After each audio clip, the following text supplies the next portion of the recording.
I've been discussing time and warping time and time-space with some famous scientists. I'm doing something up in Canada which may sell, they may sell that show called The Truth Is in Our Stars.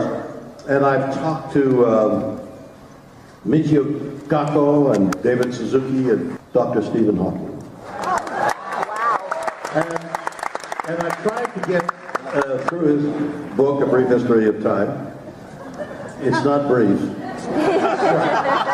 Everybody I've met who is acquainted with the subject, I'm continually asking, look, I hear space-time all the time. No, space-time, it's space-time. That without space, without time, it's time and the space is the time. Hard to comprehend what it is. Well, I don't comprehend what it is, so I ask these very important people who are working in the field, what is space-time? And they say, well, the gravitational force takes the photon of a light and it bends the photon of the light. So without space, without time, you cut the time that cuts. I said, well, wait a minute. If in 13, and I said this to Dr. Kaku, in 13.5 years, he says, no, 13.8 billion years. He corrected me by 0.3 billion years. If that photon, I said to him, if that photon of light at that farthest galaxy takes 13.8 billion years to reach my eye, isn't that time? And he said, yes, but there's space-time and the time and the space and the space and the time. And I couldn't understand, my opening sentence to everybody, including it will be to Dr. Hawking, what is space-time? And I can't, and I know 17 people just raised their hands. I'll tell you about space-time. But it's a concept that I just can't get through my head. Well, you can understand time, the passage of time. Are you going to explain to me what space-time is? Yes. And you can understand the idea that there's space, there's a distance between you and these 6,000 people. Wow.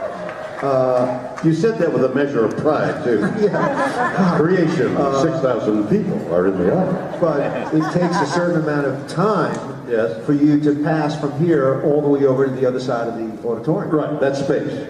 That is time going, that is time going through space. You see, that's not what they mean at all.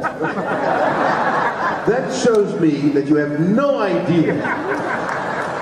I mean, so the guy said, one of the gentlemen said, well, there are 3 dimensions, space, length, width, right?